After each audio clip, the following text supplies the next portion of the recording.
નમસ્કાર, હું તો બોલીશ રોનક પટેલ આપનું સ્વાગત કરું છું. હું તો બોલીશ આજે સતત 1261મો એપિસોડ અને 1261મા એપિસોડના બે મુદ્દા છે. પહેલો મુદ્દો છે આ દાવમાં કેટલો દમ. જી હા, રાજકીય દાવ રમ્યા છે અરવિંદ કેજરીવાલ.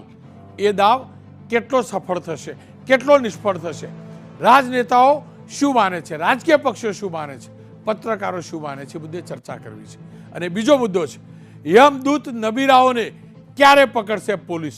જી હા, અનેક ઠેકાણે હિટ એન્ડ રનની ઘટનાઓ થાય છે, અનેક ઠેકાણે મોટા બાપના બગડેલ નબીરાઓ એનું કારણ બને છે, યમરાજ સાબિત થાય છે, ભાગતું દોડતું મોત સાબિત થાય છે.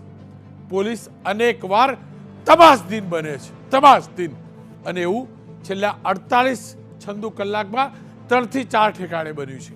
એટલે બોલવું છે આ નબીરાઓને પકડાવા છે ને, એટલે બોલવું છે. આ નબીરાઓને પોલીસ અથવા કોઈ પણ સેટિંગ બાદ સેટિંગ કરીને બચાવી ન લે ને, એટલે બોલવું છે. પરંતુ શરૂઆત કરીએ આ દાવમાં કેટલા દમના મુદ્દાથી.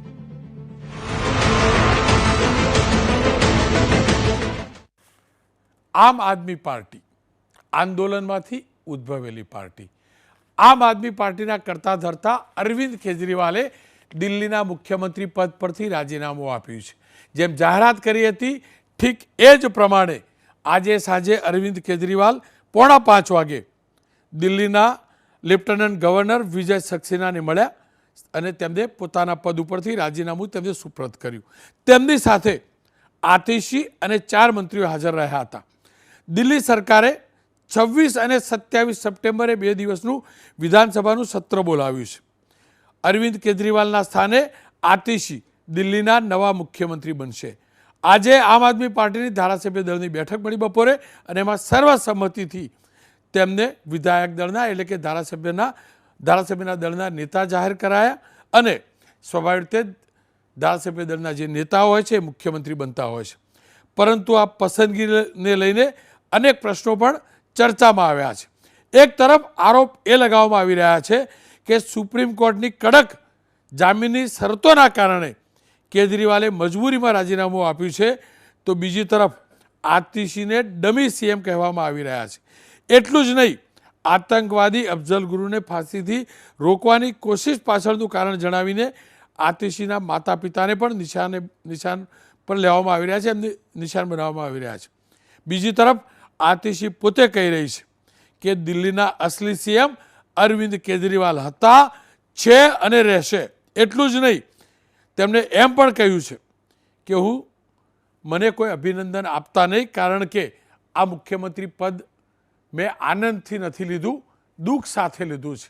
પણ ફરી એકવાર અરવિંદ કેજરીવાલને મુખ્યમંત્રી પદ પર જોવા માટે લીધું છે. તેમને એમ પણ કહ્યું છે મને કોઈ માળા ન પહેરાવે કે કોઈ શુભેચ્છા ન પાઠવે.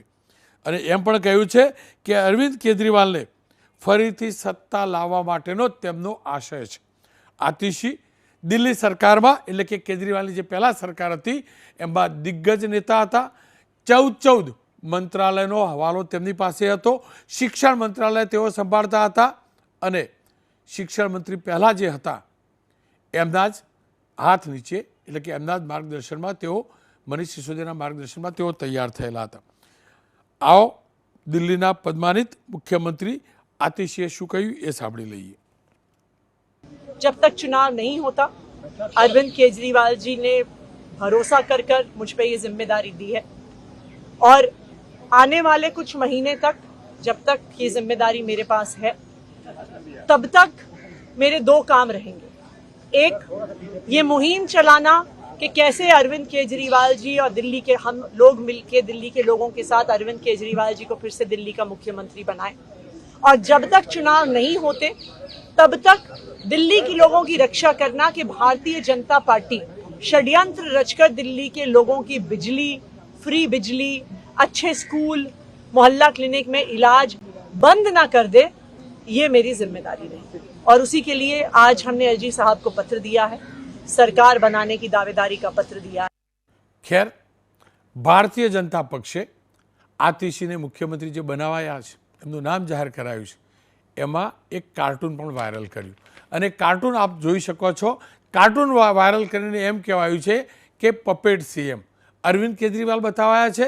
એમને હાથની અંદર આપણે જે કઠપુતળી રાખતા હોઈએ છીએ એ પ્રકારે કઠપુતળી નચાડતા હોય, રમાડતા હોય એ પ્રકારનું પોસ્ટર બનાવ્યું છે અને પપેટ સીએમ તેમને કહ્યા છે. આવો સાંભળી લઈએ ગુજરાત ભાજપમાંથી. સમગ્ર દિલ્હીની જનતા અને સમગ્ર દેશ કેજરીવાલના આ નાટકો જોઈ રહ્યું છે. કેજરીવાલ પાસે કોઈ વિકલ્પ જ બચ્યો નહોતો રાજીનામું આપવા સિવાય, એટલા માટે એમણે રાજીનામું આપવા માટેનો રસ્તો પસંદ કર્યો છે. જો એમને ખરેખર રાજીનામું આપવા માટે જે કારણો એમણે કહ્યા છે એને જો તેઓ ખરેખર માનતા હોત તો જેલમાં 177 દિવસ સુધી રહીને સમગ્ર દિલ્હીને પોલિસી પેરાલિસિસની સ્થિતિમાં ન મૂક્યું હોત, દિલ્હીને પોતાની માળખાકીય સુવિધાઓથી વંચિત ન રાખ્યું હોત. એટલે હવે જ્યારે સુપ્રીમ કોર્ટે જામીન આપતી વખતે જે આકરા નિયમો કેજરીવાલજી માટે કર્યા છે એ નિયમો પછી એમની પાસે રાજીનામું આપવા સિવાય કોઈ વિકલ્પ નહોતો અને એમના કીધા પર જે કામ કરી શકે, જે પપેટ બનીને રિમોટ કંટ્રોલથી સરકાર ચલાવી શકે એવા કોઈ પણ એક વ્યક્તિની પસંદગી કરવાની હતી અને એ પસંદગી એમણે એમના મંત્રી કે જેમની પાસે 14 જેટલા વિભાગો હતા એમને અધિકારિક રીતે આજે મુખ્યમંત્રી બનાવીને એમણે એમની પસંદગી કરી છે. ખેર, ઋત્વિજ પટેલ, ડૉક્ટર ઋત્વિજ પટેલની પ્રતિક્રિયા હતી અને એમને એમ કહ્યું છે કે આ પપેટ મુખ્યમંત્રી છે. પરંતુ એક હકીકત છે, આપણા ગુજરાતને 1960 બાદ માત્ર એક જ મહિલા મુખ્યમંત્રી મળ્યા હતા, આનંદીબેન પટેલ. અને ત્યારે ચર્ચા કરવી જરૂરી છે કે અરવિંદ કેજરીવાલનો જે આ દાવ છે, રાજકીય દાવ છે, એ કેટલો સાર્થક થશે. સાથે એ પણ ચર્ચા કરી લઈએ કે ભારતીય જનતા પાર્ટી એમ કહે છે કે આ પપેટ મુખ્યમંત્રી છે, એમાં કેટલો દમ છે. ઈસુદાનભાઈ ગઢવી, આપના ગુજરાતના પ્રદેશ અધ્યક્ષ, ડૉક્ટર મનીષ દોશી, મુખ્ય પ્રવક્તા કોંગ્રેસ, ગુજરાત કોંગ્રેસના, જગદીશભાઈ મહેતા, વરિષ્ઠ પત્રકાર છે. ઈસુદાનભાઈ, આપનાથી જ વાતની શરૂઆત કરવા માગીશ. આતિશ મુખ્યમંત્રી બનવા જઈ રહ્યા છે. ભારતીય જનતા પક્ષે સ્પષ્ટ કહ્યું છે કે આ પોલિટિકલ દાવ છે, એ પણ કહ્યું કે આ કઠપુતળી છે.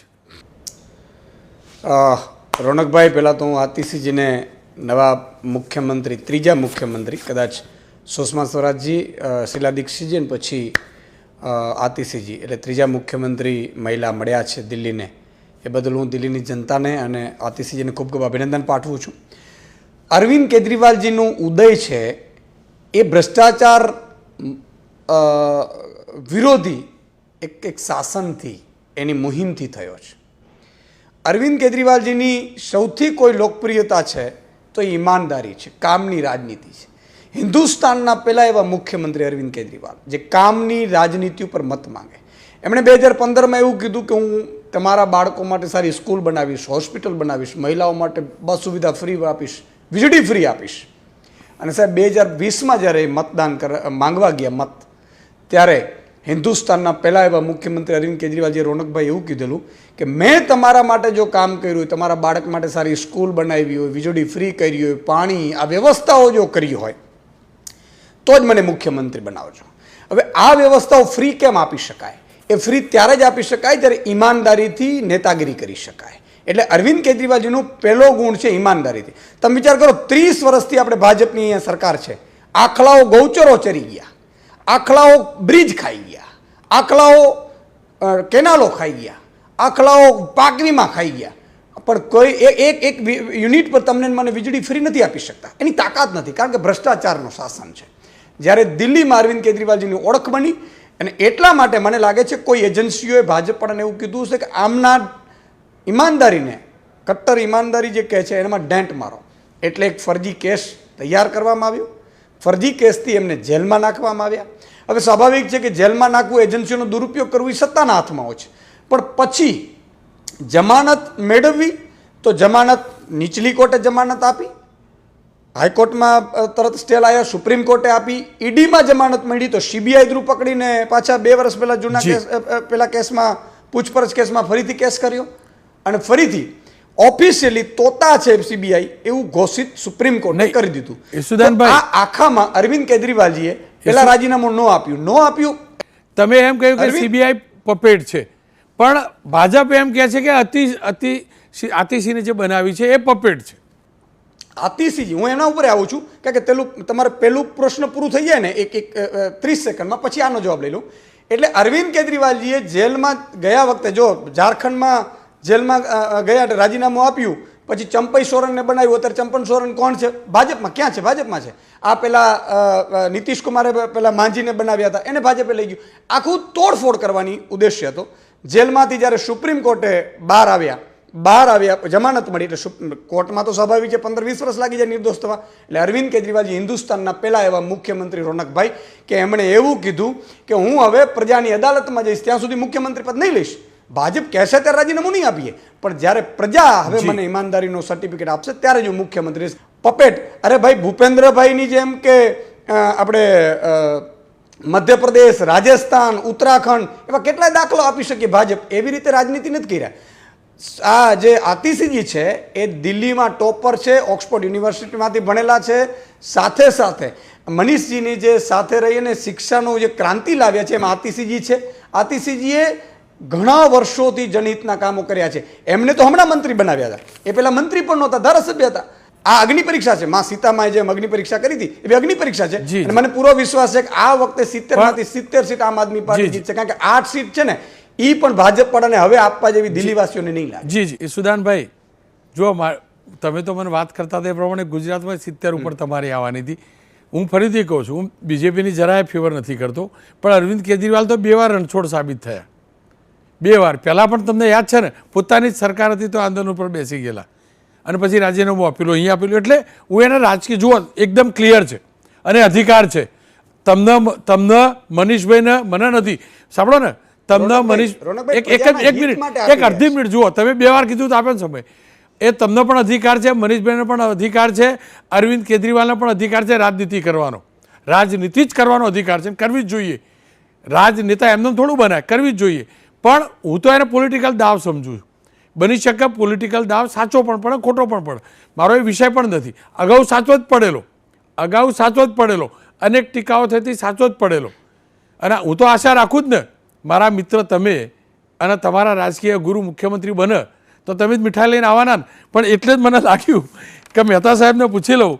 જગદીશભાઈ, આપ શું માનો છો? જો આપણે રણછોડ કોને કહીએ જાણીએ છીએ, પણ એ રણ છોડવા પાછળનો આશય, હું વાત કરું છું ભગવાન શ્રી કૃષ્ણની, એ રાજનીતિ નહોતી, એ સમાજ જીવન હતું. સમાજ જીવન એક બોધપાઠ હતો. પણ આ તો રાજનીતિનું મેદાન છે. તમે જે અરવિંદ કેજરીવાલે બીજી વાર રણ છોડ્યું એને કેવી રીતે મૂલવો છો, અને આતિશીને મુખ્યમંત્રી બનાવે એને કેવી રીતે મૂલવો છો? જુઓ રોનકભાઈ, આ અરવિંદ કેજરીવાલનો કાયદેસરનો રાજકીય એક માસ્ટર સ્ટ્રોક છે ભારતીય જનતા પાર્ટીને નીચું દેખાડવાનો અને બુદ્ધિપૂર્વક સહાનુભૂતિના મોજા ઉપર પોતે સવાર થવાની આ એક યોજના છે. સુપ્રીમ કોર્ટમાંથી જ્યારે એને જામીન મળ્યા, અથવા તો જ્યાંથી પણ એને જામીન મળ્યા, એમાં શરત છે. શરત એ છે કે તમે મુખ્યમંત્રીની ઓફિસે પણ જઈ શકો એમ નથી, કોઈ ફાઇલ ઉપર સહી કરી શકો એમ નથી.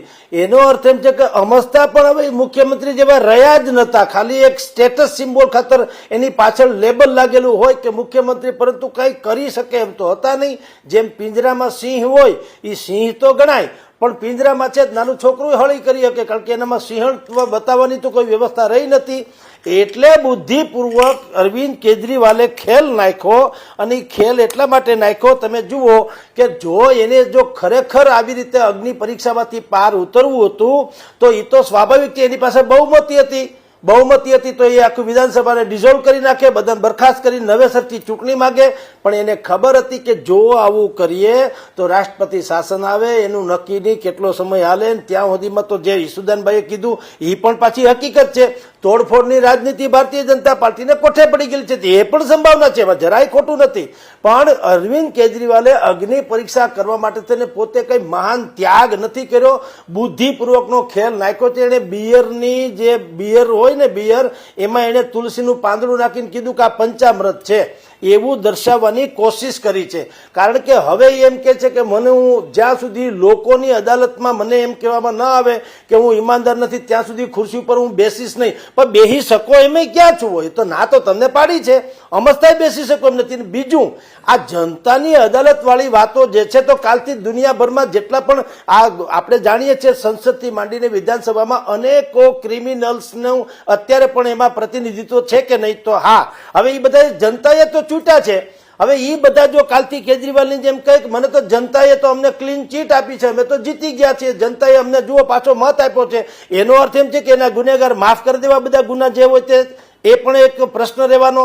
રહી વાત કેજરીવાલની, તો એ વાત એ હકીકત છે કે ઈડી હોય કે સીબીઆઈ હોય, કેન્દ્ર સરકારે ગમે એટલા ધમ પછાડ્યા કર્યા, 2.5 વર્ષ સુધીમાં એની પાસેથી એક દાણો રૂપિયો પણ બહાર કાઢી શક્યા નથી. અથવા તો કોર્ટ અથવા પ્રજા એ બેયને ગળે ઉતરે એવું પણ પાછું કઈ સાબિત નહીં કરી શક્યા. એ વાતે એટલી હકીકત છે. એટલે આમાં તમામ લોકો આમાં એકબીજાની માથે રાત્રિ એમ છે. કોઈ માણસ વખાણ કરવા જેવો કે કોઈએ પ્રજા માટે કંઈ કરી ત્યાગ આપ્યો એવી વાત છે નહીં. દરેકે બુદ્ધિપૂર્વક પોતીકી વ્યવસ્થા કરીને, ભારતીય જનતા પાર્ટી જો હવે એમ કહેતા હોય કે આતિશી જે છે એ પપેટ છે, તો એને કહેવાનું કે એવું આ બધી પ્રથા તો તમે પણ શરૂ કરી હતી. દિલ્હીમાં શું થયેલું 1998માં, તમે લોકોએ સાહિબસિંહ વર્માની જગ્યાએ સુષ્મા સ્વરાજને મૂક્યા, તમે હરિયાણામાં મનોહરસિંહલાલ ખટ્ટરની જગ્યાએ નાયબ સૈનીને મૂક્યા, ઉત્તરાખંડમાં તમે ત્રિમેન્દ્રસિંહ સાહેબની જગ્યાએ તીરથસિંહ મૂક્યા અને હવે પાછા પુષ્કરસિંહ ધામીને મૂક્યા, કર્ણાટકમાં યેદુરપ્પાને છોડીને તમે અત્યારે મોમાઈને મૂક્યા છે, ત્રિપુરામાં તમે બિપ્લવ દેવના નામે માણિક સારાને મૂક્યા છે. આમ આ બધા પ્રયોગ તો અહીંયા આનંદીબેનથી માંડીને વિજય રૂપાણીને પણ આવી જ રીતે તમે કાઢીને બીજી જગ્યાએ એન્ટી ઇન્કમ્બન્સીનો તમને ગેરલાભ ન થાય ને પક્ષને નુકસાન ન થાય એટલે તમે ચરિત્ર નથી બદલતા, ચહેરા તમે પણ બદલ્યા, એટલે કે ભારતીય જનતા પાર્ટી બદલ્યા. તો moral of the story is, આખો સરવાળો તમે જે જુઓ તો વાત એટલી જ છે કે કોઈને સુધરવું નથી. ખાલી એક આપણે કહીએ છીએ ને કે પૂરી જિંદગી એ મેં ગુસ્તાખી કરતા રહ્યા કે ધૂલ આईने पर थी और मैं धूल चेहरे परથી મેં આઈના સાફ કરતા રહ્યા. એમ દરેકે જે છે પ્રજાની આંખમાં ધૂળ ઝોકવી છે, એમાં કેજરીવાલ પણ આવી ગયા. એમ કહું છું, ભારતીય જનતા પાર્ટી તો ખેર એને ક્યારેય આવી વાત કરી નથી. જે રીતે ઈસુદાન ગઢવી કહે છે કે ભાઈ મુખ્યમંત્રી છે તો એને પ્રોટોકોલ પ્રમાણે બંગલો મળે નહીં, આથી 10 ગણો ભલે કરે. પણ એ એટલા માટે કેજરીવાલની સામે આપણે પ્રશ્ન થાય કે તમે જ્યારે શુદ્ધ રાજનીતિની વાત કરવા આવ્યા હતા ત્યારે તમે કીધું હતું અમે આ પ્રકારના તામ જામ તાસીરાથી પર રહેશું, અમે સરકારની કોઈ આવી બધી લાલ પીળી ગાડીઓ એ બધું નહીં વાપરીએ. એને બદલે તમે તાજમહેલ જેવો ખરીદો. એટલે તમારી સામે આ બધી ફરિયાદો થઈ રહી છે ને વાતો ઉઠી રહી છે. એટલે પેલું જે આપણે સામાન્ય એક નાનું ગીત છે એવું હવે તમે કર્યું, ચુરા લિયા હે જો તુમને દિલ સે, નજર નહીં ચુરાના સનમ, બદલ કે મેરી તુમ જિંદગાની, તું કहीं બદલ ન જાના સનમ. આ બદલ ગયા છે. તમે મત લીધો કેજરીવાલના ચહેરા ઉપર અને હવે તમે આતિશીને મૂકો કે ગમે તેને મૂકો. આ જે પ્રકારનું આંતરિક પક્ષ પલટો જે છે, આંતરિક ચહેરા પલટો છે, એ જનતંત્ર માટે યોગ્ય નથી. જી જગદીશભાઈ, આ બદલાવ તો સહજ છે. કારણ કે અરવિંદ કેજરીવાલ જ કહેતા હતા હું રાજનીતિમાં નહીં આવું, અને જે દિવસથી આવ્યા એ દિવસથી બદલાઈ ગયેલા, એ તો પાક્કું જ. અને આપણને કહેવાનો અધિકાર એટલે નથી કે આ ભાજપવાળા વારંવાર બદલાય જ છે ને, કોંગ્રેસવાળા બદલાઈને ભાજપવાળા થાય જ છે ને, એટલે એ પણ તો અધિકાર આપનો તો ખરો જ. એટલે આપણે બહુ જાજુ ના કહી શકીએ. જો કોંગ્રેસ ભાજપને ના કહેતા હોય તો આપ પણ તો શું કરે, એના પર તો શાસન ચલાવવાનું. અને આ તો રાજનીતિ છે, રાજ કરવાની નીતિ. ખેર મનીષભાઈ, આપ શું માનો છો, દિલ્હીને પપેટ મુખ્યમંત્રી મળ્યા છે? નહીં, એટલે મુખ્યમંત્રીની ગરિમાને અને મુખ્યમંત્રી માટે કેવું કોઈના પણ માટે, ખાસ કરીને મહિલા મુખ્યમંત્રી છે, એક ક્વોલિફાઈડ મહિલા, શિક્ષિત મહિલા આવ્યા છે અને હું આપના માધ્યમથી અભિનંદન આપું છું. પણ સવાલ સૌથી મોટો આપણે મુખ્યમંત્રી એના પદ ઉપર આવ્યા એ બધી વાત કરી, પણ સૌથી જેનું ચાલ ચલન ચરિત્ર અને ચહેરો ભારતીય જનતા પાર્ટીની મન ફાવે તેવી નીતિ, ઈચ્છા થાય તે પ્રમાણે એની ગમે તેવી એજન્સીઓનો દુરુપયોગ, કેન્દ્રીય એજન્સીનો બેફામપણે ઉપયોગ કરીને પોતાનાથી વિરુદ્ધ મતની સરકારને લોકતાંત્રિક રીતે ચૂંટાવી છતાં તેને ઉથલાવી કથલાવીને ગમે તેમ કરીને મારી મચને સત્તાથી બેદખલ કરવાની જે ભાજપાએ આખી સિરીઝ ઓફ ઇવેન્ટ ઊભી કરી છે, એ એમના માટે કરતાં દેશ માટે સૌથી જોખમ. જ્યાં લગી સવાલ છે કેજરીવાલજીનો, કેજરીવાલજીએ રાજનીતિમાં એમને કીધું, પણ હું એને એમ કહું છું કે એમને આવ્યા મુખ્યમંત્રી તરીકેના સમયગાળાની પણ જે વાત છે સૌથી અગત્યની છે કે તમે જે પ્રોમિસ આપીને આવ્યા હતા, આપ જે દિલ્હીમાં પ્રોમિસ આપીને આવ્યું હતું એનું ઘણા સમયથી એ પ્રોમિસથી ઘણું બધું દૂર ચાલી રહ્યું છે. મારી વિનંતી એ છે કે આ સમય આવ્યો, બદલાવ આવ્યો, મુખ્યમંત્રી બદલાવના વ્યવસ્થાનો ભાગ પરિવર્તન, એ ફરજ પડી, જરૂરિયાત ઊભી થઈ, નીડ ઓફ ધી ટાઈમ હતું, ઓર્ડર હતા, એ બધા કરતાં એમનો નિર્ણય છે. તો નિર્ણય પછી જ્યારે દિલ્હીને મહિલા મુખ્યમંત્રી મળ્યા છે, ક્વોલિફાઈડ મુખ્યમંત્રી મળ્યા છે, તો એમની આગળ આપણી અપેક્ષા છે કે દિલ્હીની જનતાને એમના પાયાના પ્રશ્નોમાં મદદ કરતા બને. અને ખાસ કરીને આ તબકે ભાજપા પપેટ કરવાને બદલે એલજીને જે પપેટગીરી કરાવે છે ને એલજી આગળ, એ પપેટગીરીમાંથી એલજીને મુક્ત કરે ને તો પણ ખુલ્લા મને દિલ્હીની જનતા આપેલા મત પ્રમાણે કામ કરી શકે. કામમાં અડચણ ઊભી કરવાનું ડિફેક્ટો જે ગીરી થાય છે ગૃહ વિભાગ તરફથી એ પણ ઓછી થાય, એલજી તરફથી ઊભી થતી અડચણો ઊભી થાય. સત્તાની બે મર્યાદ સત્તાઓ ડેમોક્રેસીની અંદર ચૂંટાયેલી પાંખ આગળ સત્તા જે હોય એ સત્તાનો સદુપયોગ થાય. અને બીજી બાજુ જે એક્ઝિક્યુટિવ પાવર છે, જે અધિકારી રાજ છે, એ અધિકારી રાજ ઉપર રોક લાગે તો મને એમ લાગે છે કે અંતે તો લોકતાંત્રિક સરકારને કામ કરવાની તક મળે અને સારું કામ થાય એની અપેક્ષા છે આપણી. ખેર, અંતમાં યશુદાનભાઈ એકદમ ટૂંકમાં તમારું જાણી લઉં. આ કેજરીવાલજીનો દાવ ગણો, પોલિટિકલ દાવ ગણો, જે ગણો એ, અને હું ફરીથી કહું છું, જે પાર્ટીને જે નેતાને જે કહેવું એ કે અરવિંદ કેજરીવાલ સહિત તમામને અધિકાર છે, ચૂંટણીલક્ષી રાજનીતિ કરવાની, એમાં કશું ખોટું નથી. હવે હું તમારો દાવ પણ તો સમજી લઉં ને, આ તાલુકા પંચાયત, જિલ્લા પંચાયત આવશે, એમાં તમે શું દાવ કરવાના એટલું કહી દો. આ મનીષબેન પાર્ટી જોડે લડવાના કે અલગથી લડવાના? આપણે 30 વર્ષથી ભાજપની સરકાર છે. જગદીશભાઈ ને તમને મને 100 યુનિટ વીજળી ફ્રી કરીને બતાવી દેજો. એ ભાજપ કોઈને તાકાત નથી સાહેબ, આ ઈમાનદારીથી કરવું પડે. હવે તમે કહ્યું કે ભાઈ તાલુકા પંચાયત, જિલ્લા પંચાયત, નગરપાલિકાની જે ચૂંટણીઓ આવશે, તો બિલકુલ અત્યારે અમારી તૈયારીઓ ચાલે છે. આવતીકાલે સુધીમાં મારી જે નગરપાલિકાઓનો ઇન્ચાર્જ, કો ઇન્ચાર્જ સહિતની સમિતિઓ છે એ પણ જાહેર થઈ જશે. અને જ્યારે ચૂંટણીઓ જાહેર થશે ત્યાર પછી જે અમારે જે ગઠબંધન અથવા ગઠબંધન નહીં એ જે નિર્ણયો હશે એ ચૂંટણીઓ જાહેર થયા પછી તમારી સમક્ષ અમે ચોક્કસ કહીશું. જોયું ને ઈસુદાનભાઈ, આ મારો ભાઈબંધ પણ રાજનીતિમાં જઈને બદલાઈ ગયો ને. કેજરીવાલ બદલાયા, મારો ઈસુદાન પણ બદલાયો. ઈસુદાન મન ખોલીને ચોખ્ખી વાત કરતા, અને કોઈ ગોળ ગોળ વાત કરે ને એ એના કાર્યક્રમમાં ચોખ્ખું કહેતા ભાઈ ગોળ ગોળનો સીધી વાત કરો. અને તમે ગોળ ગોળ વાત કરતા થઈ ગયા ને, તમે જવાબ ના આપ્યો ને કે ગઠબંધન થશે કે નહીં થાય, બસ હું તો પોલીસમાં હું તો બોલું છું. બસ હું આપ તમામનો આભાર. હું ફરીથી કહીશ, આ રાજનીતિ છે, રાજ કરવા માટેની નીતિ છે, રાષ્ટ્રનીતિ નથી. એ કોંગ્રેસ હોય, ભાજપ હોય કે આમ આદમી પાર્ટી, તમામની રાજનીતિ છે. તમે રાજનીતિ કરો, કરવી જ જોઈએ, પણ મહેરબાની કરીને રાષ્ટ્રના ભોગે રાજનીતિ ના કરતા. એ કોઈ પણ હોય, ફરીથી કહું છું, એ ભાજપ હોય, કોંગ્રેસ હોય કે આપ, મહેરબાની કરીને મારા રાષ્ટ્રના ભોગે રાજનીતિ ના કરતા.